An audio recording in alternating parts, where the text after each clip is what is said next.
So good morning, good morning, everybody. This is Shefali. We are here from CEO.works. My colleague and also friend, actually, Mike Barriere is going to be also presenting today. And we hope that we can tell you a little bit about CEO.works, which is a small human capital advisory firm. And we kind of give you an introduction to talent to value, which is our methodology. And we're also hoping that we kind of show you talent to value in a kind of an application mode. So we will be talking through a case study. But it's lovely to see so many of you wanting to kind of connect talent to value. And I'm assuming that all of us around this table, you know, the jobs we do, we possibly have two things that are constantly on our mind, right? And we say this, that often a business leader or an organization leader will have two big choices they're making at any point in time. It is capital allocation and deciding what to do with value. And on the other hand, it is allocating talent. And our methodology, in a sense, kind of connects both the value and the talent. And we'll talk a little bit about it. But before we get there, I wanted to introduce Mike Barriere. Like I said, he's a senior partner on CEO.works, the CEO.works platform. He's had an illustrious career growing up in HR, and before that, even teaching human capital. So he's a PhD in psychology. And he's had the ability to apply all that learning in large organizations, including Citibank. And then he was the CHR of Alcoa. He's worked in Walmart as a chief talent officer as well. He's also been on the other side of consulting. So he was with McKinsey, actually, and leading talent to value as a practice. And now we're lucky to have him here. So welcome, Mike, and lovely to have this conversation with you. Thanks, Shefali. I'm Shefali Salwan. I'm one of the co-founders of CEO.works. And you'll get to know us a little bit in layers as we speak. But like I mentioned before, we are a human capital firm. We are global. So besides the fact that, you know, a big part of our business is in the US, but we also have a practice in Europe and in Asia. And you can imagine that we work with large clients across the world. And I would say that we work maybe 50% with private equity clients or private capital, but on the other hand, we continue to work with large corporates or startups. So, and we are industry agnostic. So we touch many organizations and many different industries. A quick introduction on my part. I've again grown up in human capital 30 years, and it still keeps me awake sometimes at night, because I'm trying to answer the same questions that most of you are trying to answer. Is that if talent is the real big differentiator, how does every organization kind of demystify what we can do with talent? So that's the question in my mind all the time. I've lived and worked in 5 countries, and I feel really happy and privileged to do what I'm doing, because not only is talent to value, I think, one of those little new tools which can help organizations, but we're also hoping that we can make a little dent in the world where we actually teach talent to value to any practitioner, whether you're an HR person or a business leader who wants to understand our methodology. And that's what I do on an everyday basis. We are really transferring capability. So on that note, you know, I'm keen to start talking about talent to value, but before that, from a housekeeping perspective, we hope that this session is going to be really interactive. So we will tell you a little bit about our methodology, but we want to quickly pivot towards answering some of your questions. So please do use the Q&A Q&A at the bottom of your screen, and we will have Walker help us administer some of those questions, and we really hope that half our session is going to be really interacting with each one of you. And the other one thing I do want to say is that we have an opportunity to present Talent to Value in person on the Hunt Scanlon events over literally across the globe. So in London, in New York, and San Francisco. And we will have a founder join those in-person events. So if you get intrigued with this, please do join the in-person events as well. Yeah, so if I think about, how did we get to our methodology and the context and kind of creating a bit of an origin and allowing you to get the nuance of that.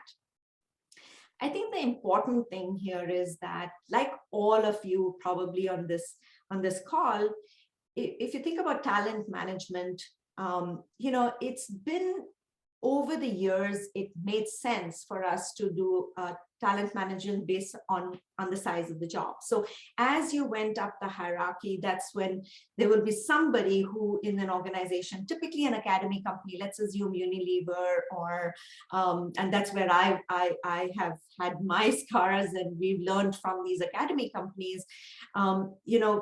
There would be roles that are really big roles on the top of the hierarchy. And talent management is all about making sure you have really good people in these big roles.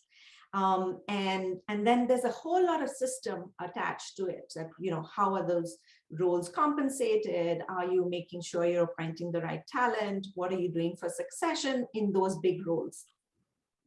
Now that made a whole lot of sense when you think about it, and looking at talent management in that way is when you always had a good supply of talent. So you're assuming that you have an amazing talent that you have over the years taken either through management trainee schemes or internships, etc. And people have gone up that hierarchy. And it made a lot of sense when the value was a little bit stable in the world. Right, you kind of knew a Pepsi or a Procter & Gamble or Unilever, any of these large companies, they kind of had this ability to predict the jobs which are going to be big and work towards those. Now, in the recent past, we have seen as the change has been tremendous. What is valuable today may not be valuable tomorrow. Right, and that's where we are seeing that the change hits and the value shifts. And let me tell you a story on that, and this is very, very connected to how Talent to Value was born in the first place. The story is that a lot of us in CEO.works, we've like I mentioned, we've come with 30 years of experience or what have you, but typically in these large organizations. And I was in Unilever around 20 years back when there was probably a large transformation happening. And what was that transformation? The transformation was, for the first time in 70 years of its history, Unilever had come up with a profit warning. And what that meant was that there was a need to have a different strategy. And when you started looking at the strategy, most organizations get that strategy pretty correct. So in the Unilever case, the big jobs and the big profitable businesses were in foods. So our greatest talent in marketing, Unilever being a marketing company, our brand managers, everybody who was making great advertising was they were in our foods division and trying to sell perhaps margarine. And we know that margarine is one of those products which gave us a lot of value in the past, but guess what? That was pretty baked into the stock price. That's not going to change how the transformation was going to happen. What was really needed was to put our investments behind really small products, which was personal products, which was getting into shampoo and competing with the biggest shampoo companies that at that point in time, it was Procter and Gamble. And the question that we were trying to ask that in that transformation was that, did you have the right talent in the jobs which was going to create value in the future? So not the valuable jobs in the past, which could have been margarine, but do you have the right talent to really take the organization to its future value? And it became really clear that when we started looking at the strategy, it became really clear that the roles which were going to create value in the future were not the biggest jobs today. However, we had to really attract very, very good talent in these small roles, which was going to create a whole lot of it. We had to really invest in people, invest in roles to create that future value bridge for us and, kind of execute on our strategy. And that's how we kind of started building the talent to value process. And we will, when I explain the 5 steps that we have, which is a repeatable model connecting talent to value, you will get an idea of, this non-hierarchical small roles today, but it has big value, right? So they're probably, in an organization, they're not N-1 roles, but they're probably tucked maybe N-3 or N-4. But that's when we started seeing the power to say, what is the roles which have value today and what are the roles which have value tomorrow, and creating that distinction. And then, of course, our founder, Sandy Ogg, who was the CHRO of Unilever and went as one of the first operating partners in private equity when he joined Blackstone. At that point in time, in 2009, there were maybe 100 transformations happening at any point in time. And he saw that this question that was being asked is that if we have a value agenda, we have a strategy, we have an ambition, do we have the talent to meet or execute on our ambition at the right places? Where are those leverage points which are going to create value? And that's when he was able to kind of create this process and refine this process. And that's what we're going to share with you, which of course CEO.works, which was formed around 5 years back, has had the opportunity first with McKinsey to do many, many projects, as they call studies. So between CEO.works clients and McKinsey clients, we've done this now over maybe 200 times as studies to really refine and refresh. At any point in time, we are learning and adding to that learning to create this methodology. So that's really how Talent to Value was born. And if I think about what are the points of departure from normal talent management, it is really this mantra we use all the time.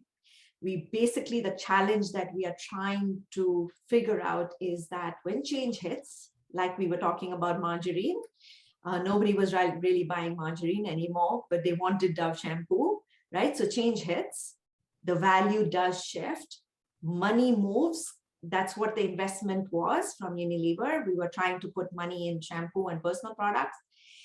The problem that happens often if you're not deliberate about it is that that's where the talent disconnects, because the talent is stuck in hierarchy, and we are looking at these small jobs which are where the value puck is moving, right? And that's what we are trying to solve through Talent to Value.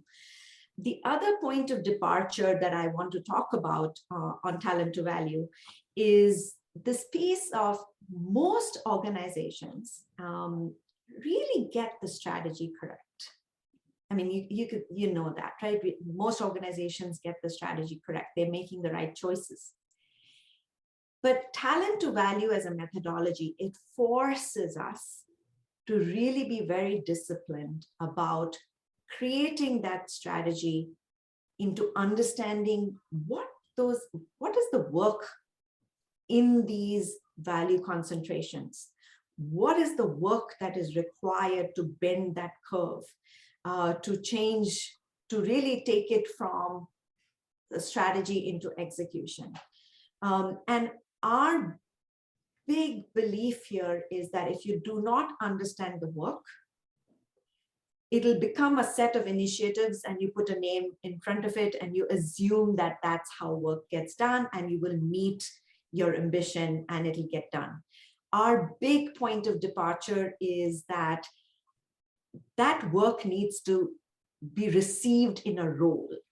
If you don't put it in a role, you're really just putting a name against it and you're, use a performance management system or an initiative based to check and understand if you're getting your execution right. The important piece that most organizations, including us, by the way, the scars on our back would say that we've got strategy right, we have not understood the work, and we have not put it into roles, and then only think about the talent. And so I think that's the biggest point of departure we have from normal talent management, is that we don't jump into talent first. We really spend our time and energy understanding the value, the work, the role, and then the talent.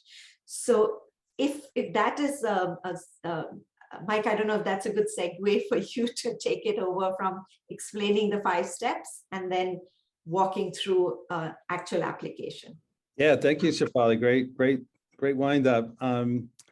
What I'd like to do are 2 things. One is kind of explain what is talent to value from our view when you think about it, an end-to-end process here, and then walk you through a case study, a recent case of an IT services company, and hopefully bring these five big steps to life. How do they work in private equity?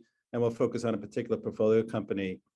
But first, what you're looking at is kind of, to me, a set of processes and tools that can enable us in HR and talent to have the same kind of rigor that Shefali described as how we allocate financial capital. When you think about our friends in finance, the tools they have, the ways of looking at where to invest and what's the return on that investment have been kind of lacking for us in HR, and in particular talent management. So I hope you see here opportunities to think about how we deploy talent totally aligned to value creation in a way that kind of advances our way of adding business value and really playing a role with CEOs and CFOs, that it's like this trifecta of the CEO, the CFO, and the CHRO that really drives the value agenda, value creation, and helps the business meet its aspiration. So probably the first and most important step is to get aligned on what is the value agenda. So a lot of times we have a value aspiration. We want to double the size of the company, or improve margins, or increase market share. But what exactly are the things that we would call value hotspots that are going to get you there? So things like organic growth, or technology transformation, or M&A. So these are kind of the drivers of future value that we just want to get clear and kind of translate our strategy into a set of hotspots that are most critical and are going to help us reach our aspirations. So that's step 1. And we'll walk through an example. Once we understand these value hotspots vis-a-vis our value agenda, now we start to talk about roles. So in order to understand the critical roles to deliver value, we first have to think about what's the most essential work that needs to be done within a hotspot or in that value driver that's going to help us, create the value and contribute to the overall aspiration. So we move from the value agenda to critical roles, and the linkage there is the work that needs to get done to deliver the value, and then what are the roles most necessary to do that work. And here we're really looking for the few roles that matter most. And what I would say, these are the roles that you just cannot afford not to have the best talent, because they have such a disproportionate impact on the business. So we're really trying to look at the roles first and what is success in these roles before we think about talent. So if there's one rule of thumb, roles before talent. It's another one of those mantras that we like to really emphasize, because if you start to design roles around talent, you're going to miss what are the most essential ways that a role needs to contribute to the value agenda. So understanding the roles then helps us move into what we call the click. But that's when you start to look at what are the jobs to be done in the role? What is success? Are there role risks? So even if you have the best talent in the role, what are some of the risks in the role? Do they have the right decision rights? Do they have the resources and capacity to do the work? And then we can look at the talent. So as you start to move from click to code, the code is, what are some of those patterns of risk as we look across either constraints in role design or implications or some things that we have to address on the talent side of the equation, that then we could start to really define the biggest priority initiatives that are going to help us move and go capture the value. So that's kind of the basic elements of the process and the methodology. But let me just go through, how does this come to life, particularly in a portfolio company? And I'll walk you through an example if you're good to go. All right, so this is an IT services company. As I mentioned, they had a pretty big aspiration, which was to increase enterprise value by 4.8 billion. They did have a strategy and they had initiatives, but it was very kind of P&L BU focused, which in our sense was a bit siloed. So when we started to work with the CEO and the executive team, we started to kind of pull that apart a little bit and, what are the real drivers of value? How are you going to go create $4.8 billion of enterprise value on a current platform, which was 2.4 billion? So what started to emerge were these, what I mentioned as the hotspots. So there's a hotspot called organic growth, and that's building off the current book of business. There's two hotspots that you would think about are more enablers, and they often don't really show up as being so significant in a strategic plan. But the two here were talent and capabilities. So this IT services company really, on the forefront of advanced technologies, recognized that they needed talent and competencies in order to drive the capabilities and solutions that they can bring to market. So the talent hotspot became a very significant portion of their value creation. As we go further along, we see EMEA as a region. This was underserved by this company, so they felt there would be a lot of growth there. There were some operating inefficiencies that they wanted to go after in terms of taking cost out. And then to Shefali's point, there were two areas that they felt weren't today, but in the future would lead to significant growth. And they wanted these on the radar. So one was the technology sector, if you will, and the other was the medical sector. So now what's most important here is that we want to get the CEO and the top team aligned that if we're going to create $4.8 billion in value, these are the hotspots that we got to get very focused on and very good, have our best talent on the critical roles within these in order to deliver the value. So that takes us to the next step of, if we take a hotspot as an example, I'll use this technology global hotspot. What's the work to be done? This hotspot contributes 500 million to that overall 4.8 billion aspiration. But the first work to be done was increase additional share of wallet, providing new services to current clients. So there was an opportunity within the technology sector to grow that way. Acquire new logos, so increase market share, gain new customers. Build alliances in technology services. Most companies, they want to partner with other technology services companies so they can bring to the client a much more comprehensive solution. But they needed to build those kinds of alliances and partnerships. And then finally, a service line within the technology sector was for them to insource from clients. So clients would outsource important technology, kind of processes that would generate revenue for this client. And therefore they needed knowledge and expertise in order to be able to do that. So that's kind of the honing in on what's the most essential work to be done. And now we have this metaphor of a table. So if you think of that work to be done at this hotspot and you plot the table in the middle of it, what roles need to be at that table? Who needs to come together? And again, this is helping you start to define interdependency. So it's not just with any one silo or function or business unit, but what are those roles that really are necessary to do the work to be done? So you see this first role at the top, that's what we call the hotspot owner. So the head of the sector for global technology is at the head of this table. It's a critical role. It's really responsible for this whole industry area that the client serves. Now, obviously, they can't do it alone. So they have a head of delivery. So once in this case, it's cloud, the whole cloud services was a big area for them to grow in the technology sector. So the head of cloud, think of building the product. The head of delivery, how do they bring that to market? How they work, particularly in Europe, to grow. Head of cloud alliances, what are those partnerships that's related to this work to be done? Head of new logos, so how do they go acquire new clients? So you start to see how the work to be done makes it easy to say, well, which roles need to be at this table in order to do this work? Once you understand the roles, what we then do is say, what's the contribution of each role? What percentage? If I had 100 chips to allocate, how much would go to the head of sector solutions for technology? In this example, the CEO felt it was 30%. So a significant chunk of the value to be created at this hotspot was really up to the performance of the role head of sector solutions technology.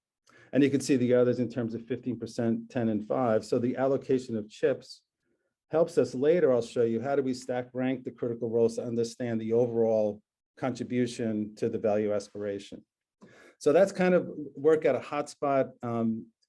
This is an example. It's a little bit sanitized and watered down, but we just want to really demonstrate that this is an essential piece that to bridge from the hotspots to the roles is to get clear about the work to be done at that hotspot.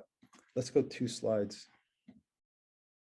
So and Mike, just there's a question around the value agenda. So I think it might be worth thinking through here before we jump into the other steps. Yeah. One of the questions that is not all growth is created equal in terms of creating value. Yes, that's absolutely correct. How do you account for navigating the ROIC so growth doesn't end up destroying value?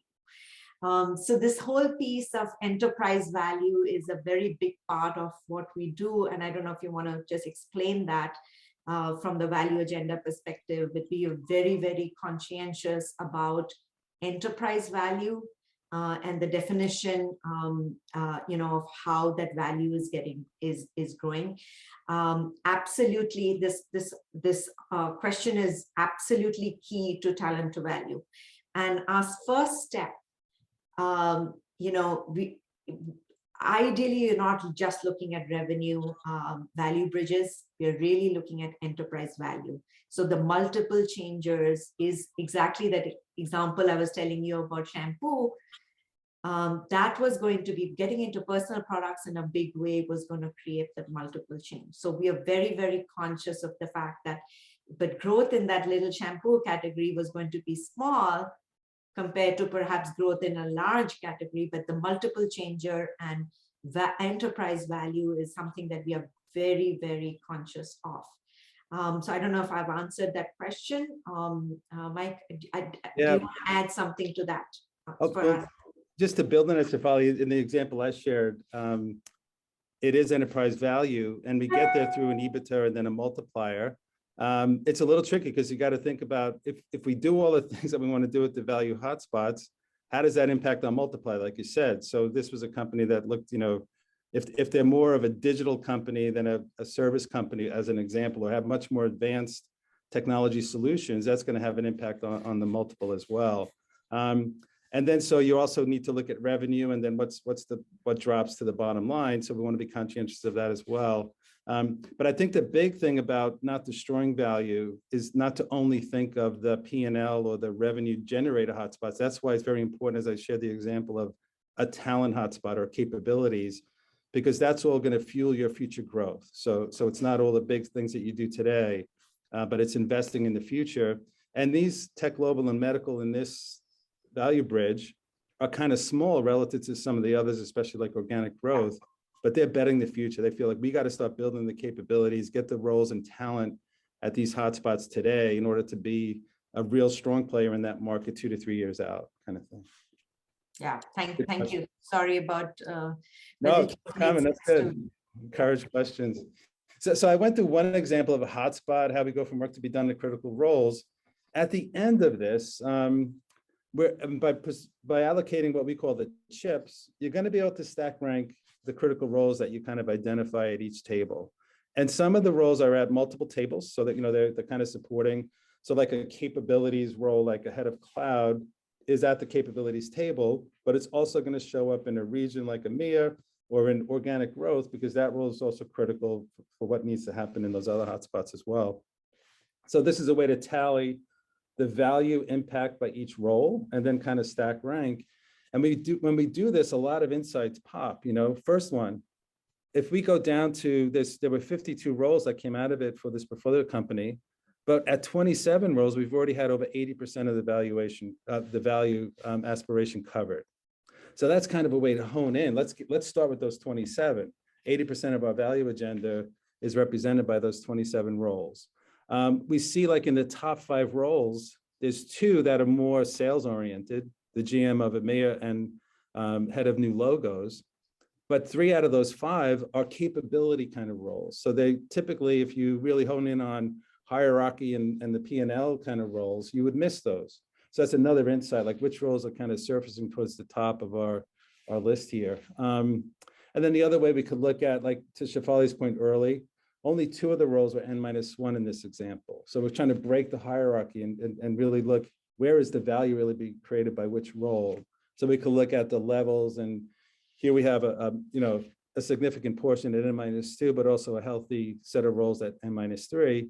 And then if we look at the functions, we see sales, 26 roles, which is 45% of the value agenda.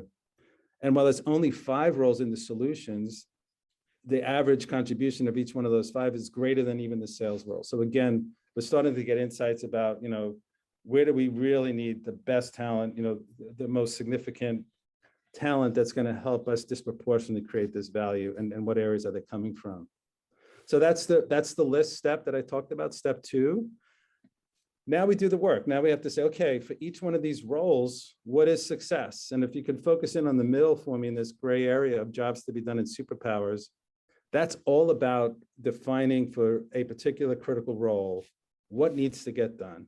How does this role contribute to the hotspot to create value? So I'll give you an example in a second, but we just want to make sure we're clear. This isn't your generic job description. I always often describe that as designed to stand the test of time. This is like the critical things this role needs to do over the time horizon. Typically, we have like a 3-year horizon that we look at. The most essential the fewest most essential things that this role needs to accomplish. That's the jobs to be done. And then what we call superpowers, what does that person need to possess and be extraordinarily good at in order to get those jobs to be done complete? So we're looking at jobs to be done, which is more of the technical aspects of the job, and then superpowers, which is what's more intrinsic, what will the talent need to bring to this role in order to light it up, if you will. So that's the step 1 as we start to look at the roles. And then we look at, okay, in order to do these jobs to be done, what's the risk of the role? Like the role itself, is it designed properly? And a lot of times you're going to find that, well, these are the jobs to be done, but this role actually doesn't have the decision rights that would be necessary in order to carry out that work. So that's kind of a view of the role risk vis-a-vis authority. Or we look at capacity. You know what, this role is on 5 out of 7 hotspots, and there's almost like no way a single role can accomplish all that. So that there's a capacity risk, and we got to think about, do we redesign the role? Do they need more resources that we have to build around or complement them with the team? There could be resistance for roles that are really roles driving significant change, particularly in the way of working. You might find the role stacks up against resistance. And then, is the role attractive? Would it be attractive to a great talent? And on the other side of the equation, now we can start to assess the talent. So do we have an incumbent? How does the incumbent stack up against the jobs to be done in the superpowers? If they stack up really well, could they be a retention risk? Do we have to get out in front of that? Do they have kind of a winning track record? And what an interesting observation, as Shefali mentioned, over multiple use cases here, we find the role risk is often neglected, but it's typically 70% of what we find, issues or risks to the company that we're doing this work with. So it's something that you don't want to just, take for granted. You really do want to look at these role risks. And then the other side of the equation, 30% is typically risk relative to the talent and how well they fit, in terms of being able to do the roles. So that's like the theory behind a role card. Let me just give you an example of one. Apologize for the small font, but I just wanted to conceptually show you that, we capture these jobs to be done in the center and the superpowers. Let me just highlight the job to be done. Number 4 here was lead and engage the internal team in creating and supporting the go-to-market technology stack for digital solutions. That's kind of the what they need to do. By when, it's between 2021 and 2024. And this role, how you're going to tell whether or not they're doing this job to be done well. Well, there's a revenue and margin plan that they need to deliver against as they build those solutions. So each one of the jobs to be done has a what needs to be accomplished, by when, and how much. So you want to kind of have that mantra, am I really being clear on the job to be done? What we then look at on the role risk in this case, each one of the risks kind of came up amber. We typically use red, amber, and green. So green means good to go, really no risk to be concerned of. So there's some concerns in this role about the authority, capacity, attractiveness, and resistance. The talent, John Smith, as an example, lights up pretty well for the jobs to be done. It comes up green. He's pretty strong. The superpowers, there is some evidence, but there's some things here that you might want to watch out for. Not a retention risk, and really has a winning track record. So overall, this role would come out as amber, primarily driven because some of the role risks. The talent lights up pretty good here. I want to give you an example though, like how do we start to interpret interventions? Like where do we go next? We have our list of critical roles. We start to evaluate the role and talent risk in these roles at the hotspots. But now we could kind of step back. If you go 2 ahead, Megan. When we look up all the roles, all of a sudden that's why we call this the code, because you can zoom out and say, well, in the bigger picture, where are my biggest risks? And what you see here, if you use my example of that one role and stack the roles vertically here, you can start to see the patterns. In this particular client, 40% of the roles lack the right decision authority. So that's where you see that first column in red that are coming up, yellow, amber, and red, right? 90% of the roles have resistance issues. This is an organization, particularly where sales kind of ruled the day and had their own kind of ad hoc way of bringing solutions to market, to a transformation that they wanted to be much more scalable. So that they were building, more centers of expertise, particularly in technology solutions, that in a way was going to take away some of the autonomy that the commercial side had. So a lot of roles are going to face significant resistance because you're fundamentally changing the way a lot of people were working. And then finally, 50% of the critical roles are vacant today.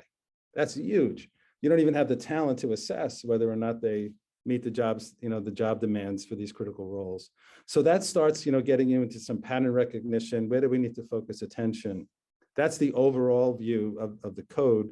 But we could also hone in on a hotspot. So I talked about the technology sector here. If you can go one more. Go one more after that. So now when we look at a hotspot, we could say, what are the risks, particularly to this hotspot? We know that this hotspot, the aspiration is 500 million in the 3-year horizon, but 34% of that is at risk because if you look in the middle, none of the roles light up green. There's either role risk or talent risk that need to be addressed.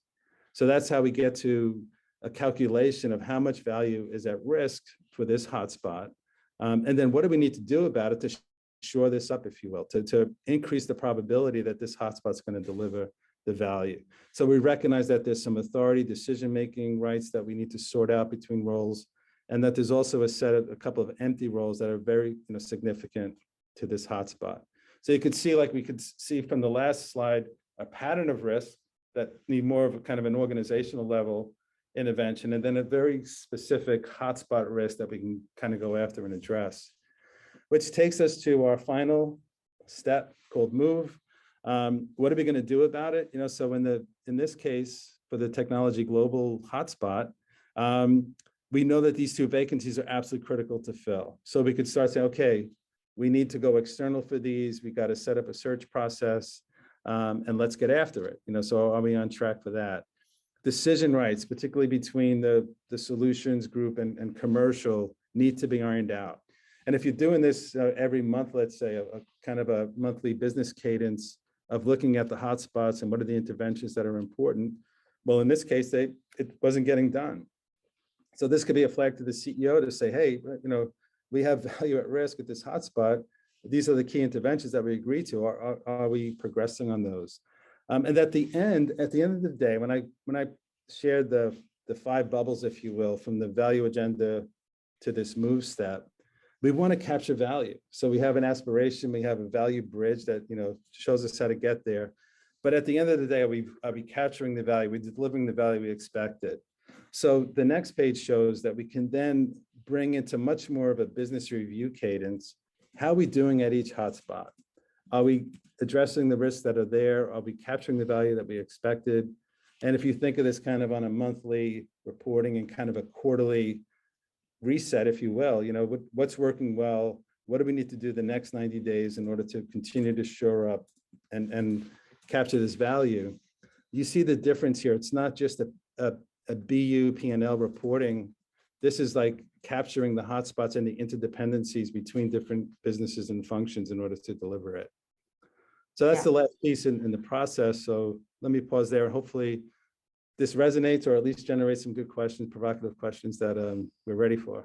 Yeah, so thank you, Mike. There was a question which was actually coming back to the heart of our process. So Megan, if you can bring us those 5 bubbles, and we will get a little bit deeper into the role talent card. One of the questions was, how do you make sure that the role talent card looks different from a job description?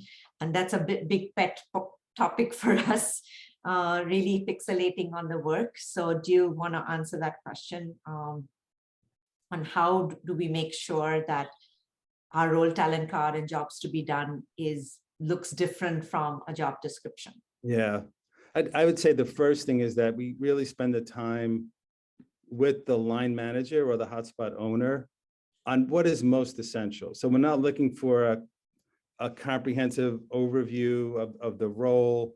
We're really pinpointing that this critical role is at this table in this hotspot for a reason. And what are the fewest things that are most essential for that role to accomplish?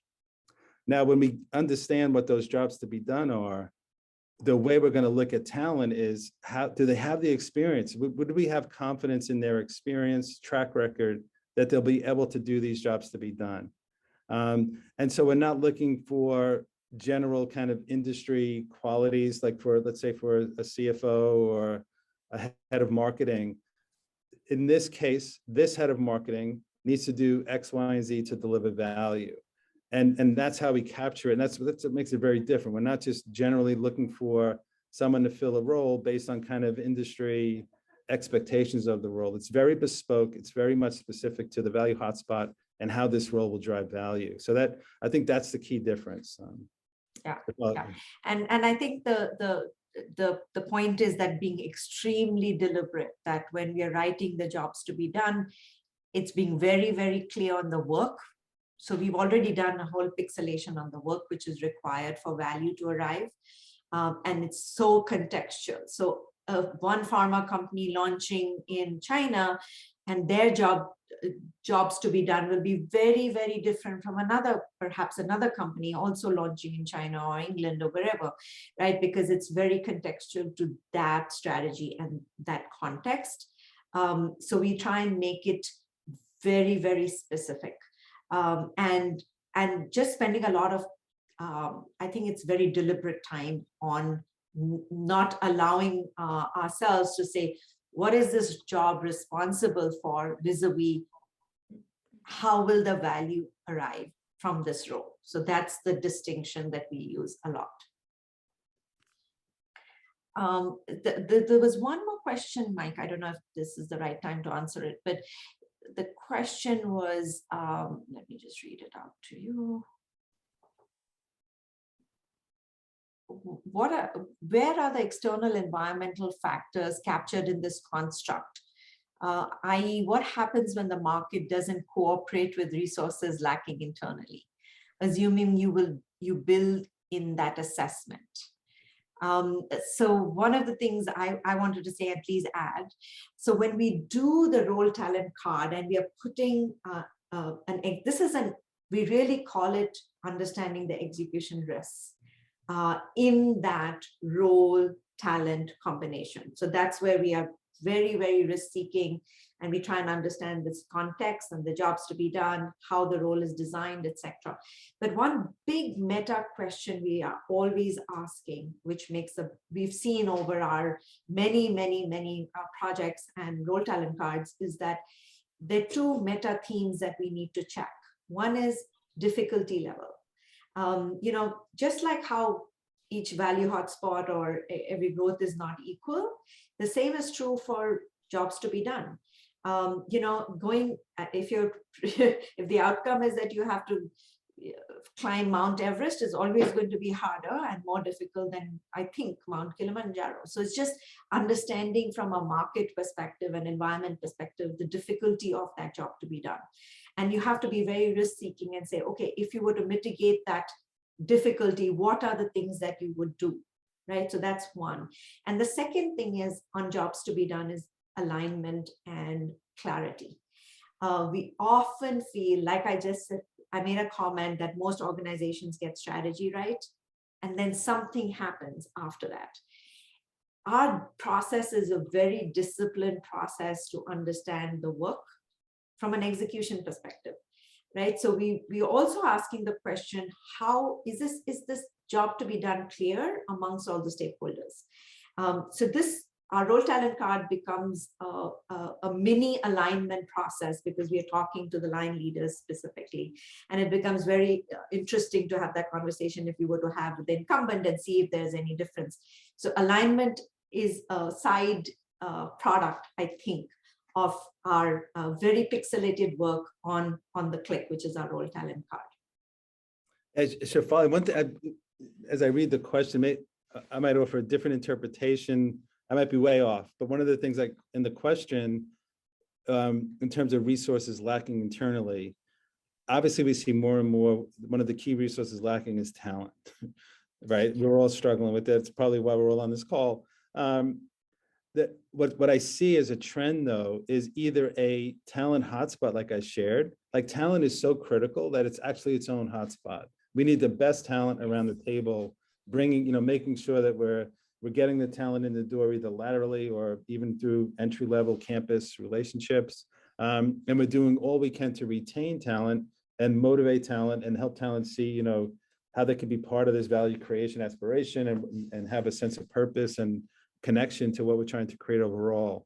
So that's something that is a trend, either a talent hotspot, very specific to the value aspiration, or at least talent roles that are coming up as what we would call system enabler roles. So they're not in any one hotspot, but they're supporting all hotspots. So I think that's one of the ways that we're seeing how did we build into this overall value agenda and risk assessment, the particular resource of talent and deploying that. So that's just one thing I thought I'd share, because that's more and more we're seeing talent roles either bubbling towards the top of the critical role list or very, its own hotspot, if you will. Yeah. So one of the things is a question that I just saw in the Q&A, and which is absolutely an important one. While of course we think talent to value is amazing because that's our baby, but it's not a panacea for all problems. So I would definitely say this is a very concrete, deliberate demand side tool. So talent to value has a real bias in solving the problems from a demand side.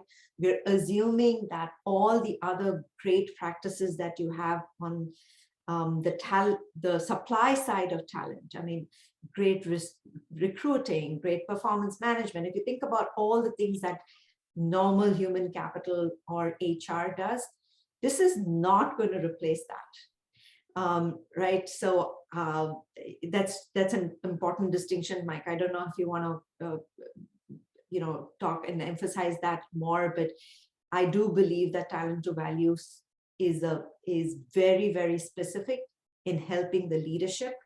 Once they have the strategy, is to how to execute on that strategy, pulling in the human capital lever. But you're assuming that all the good work which is happening on the supply side, you're recruiting people, you're doing your performance management, or you're doing all of that will continue. I don't know if I can state it more on that, but it's really an important point. I think two things to add there, Shefali. One is you start to get a sense, though, what are these critical roles in the future? And how do I better align what I'm doing from my succession pipeline, as an example? And it also begs the question, do I really know my talent? What kind of information is going to be important as I start to make these decisions about his talent, certain talent ready for the critical role? And then you can almost think of the important work around talent acquisition and retention, and what are those areas. I just find that this kind of work can help improve what we do on the supply side, doesn't replace, right? We can get sharper. And then the other thing is, I shared an example, 27 roles, 80% of the value agenda, that's the CEO's lens. You could start to think about how do you cascade this into deeper levels in the organization, this way of thinking about how do I manage my business or my function? And I could have, I could be a function leader, and what is my view of my critical roles within my function? So there's a way to cascade that way too. And then you kind of want to make it easy in our HR and talent practices to kind of feed that, so hopefully this gives you insights about how to improve what we do, but it would never replace all the things we have to do around managing people, the people side of the equation. Yeah, absolutely. I did see a question, it's probably about the outcome of this, what results. This is fairly fresh. There's another question too about how long this took. So we started with this client back in November, the one I shared. It took about, I would say, 8 weeks to kind of get all the way through alignment on a value agenda, the critical roles, and then to start to interpret some of the risks. What happened though, is we started to get insights. Like when we first did this, the most critical role was ahead of the solutions role. And we realized that there's no way that one role can do everything that needed to be done. So that role got redesigned, and that's where we got three roles, which would focus on the technology services, be they related to cloud or digital or more of the analytics type of solutions. So it's not like we do this and we're done and now we're going to go intervene. Like it's all of a sudden now we're identifying additional critical roles, and then how does that have an impact, on the organization and the work to be done. So I guess what I would emphasize there, it's early days in this example, but they're already making changes that are going to increase the probability that they could be successful. And then that last page that I showed you, and it was related to another question, when things start to shift, if you have this built into your cadence, you know where you have to course correct. So if we're not really leveraging the talent that's in a way that's delivering the value, what needs to be done? Do we need to course correct on the talent? Is there some interdependencies that we have to bring some hotspots together to do the work? So it's a very much an iterative process, and it continues to drive towards this horizon, which in my example was 3 years to create 4.8 billion. So you're continuing to be on top of the talent value connection, and how do you progress that way? Yeah, no, I appreciate that. There were some questions around assessments and how do we ensure objectivity. I don't know if you want to answer that, because it's quite foundational to what we do. So there's no silver bullet on assessments. I think we all know that. If we could use a Hogan and say, oh, the Hogan profile will tell us exactly, or any one of those cognitive ability tests, or so what we look for is what we call an evidence mosaic. So the sharper you are on the jobs to be done and exactly what needs to be accomplished, and the translation of those into the kind of experiences and capabilities that really matter, we start to look at what data do we have on the talent? What roles have they been in? Have they been successful? Getting feedback from line managers or through 360 processes, in addition to a Hogan assessment or some other kind of psychometric, talking to key stakeholders. So incorporating that into your assessment, how do directs and peers, interact and view this talent relative to those jobs to be done. So you're bringing this evidence forward, compiling in a way that you can really see how does the talent, given what you have to measure, stack up against the jobs to be done. And then what I would say is part of the other examples we gave, how do you improve your overall knowledge about your talent, and how could you get in front of things through structured interviews and really much more analysis of the jobs that somebody's been in, the kind of certifications they have, so you can make this step a lot easier. But you definitely want to be objective, and by having the jobs to be done, you could push back. It's not just somebody that everybody likes. It's like, no, give me the evidence. What have they done that gives us confidence that they can do these jobs to be done?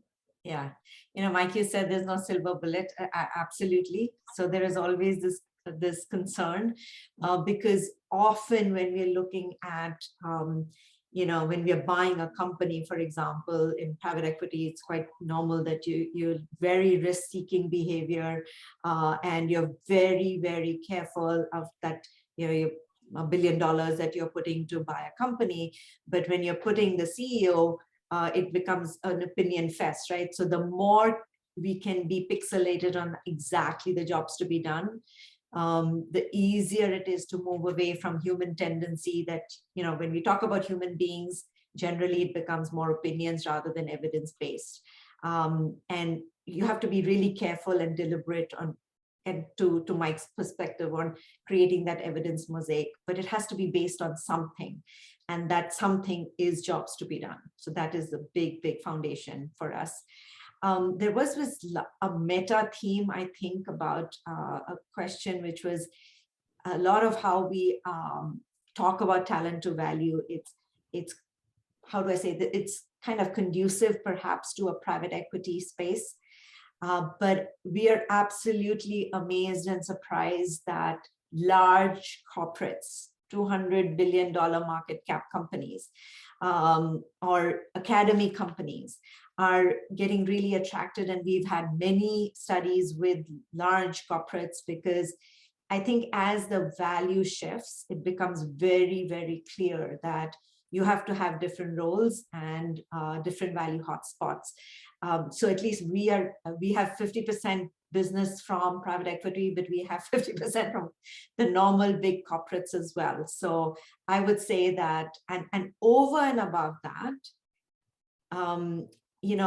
as long as the value agenda is clear, it could be a social impact fund. In fact, the largest social impact fund in the world uses talent to value. World Bank uses some methodologies of talent to value, and their value definition is different. But as long as you understand what that definition is, you can use talent to value. And we did feel really proud of the fact that even a social impact fund can use our methodology. So I just wanted to make that point. Mike, I don't know if you have any last thoughts to kind of close this. Walker, I think it's for all of us doing this kind of work, it's our time. You just look at the great attrition. There's so many talent risks for companies, and I think many leaders have woken up or are waking up to the fact that I got to get the talent right. And I think boards are asking more questions, like, you have a great strategy, but how are you going to do it? And this gives you the kind of foundation and platform to not only demonstrate how you could do it, but are you actually doing it? So my parting words would be, if you get clear on a value agenda, critical roles, success in those roles, and the talent, work to have this baked into a ongoing cadence of business reviews. Help the CEO align the top team around the value agenda. That's the aspiration. This is what we're trying to build for the future. And then help managing value at hotspots, part of a regular kind of cadence. That's where I think we're going with this. We call it the year of the move, because if we go through these steps, it's all about value capture. So the more that you can understand the risks and the interventions and track progress against those and it's also sometimes you got to course correct. Maybe you need to shift a little bit of the value on your value agenda because you realize market realities. So making this part of an ingrained business way of operating is what I would advocate as a close. Yeah. So thank you, Mike. I every day is energizing for me, because, like I said, we're all probably around this table because human capital is an important piece of what we do, and hopefully we've demystified some of talent to value. It's and the 5-step process. But I will tell you that I don't think that this is some completely new new knowledge. Every good business leader already does talent to value, but our process just makes it much more repeatable, deliberate, and we've kind of captured the essence of what good business would look like, and really connecting talent and value. So thank you, everybody. I think Walker is going to send you, an email, which will kind of, so if you have any questions, further questions, please do get in touch with us. Happy to answer. And thank you again for this time, because I know that everybody's busy, everybody's doing a lot. So taking this 1 hour, it has been an honor for us. Thank you. Hopefully it added value to all of you. Thanks, everyone.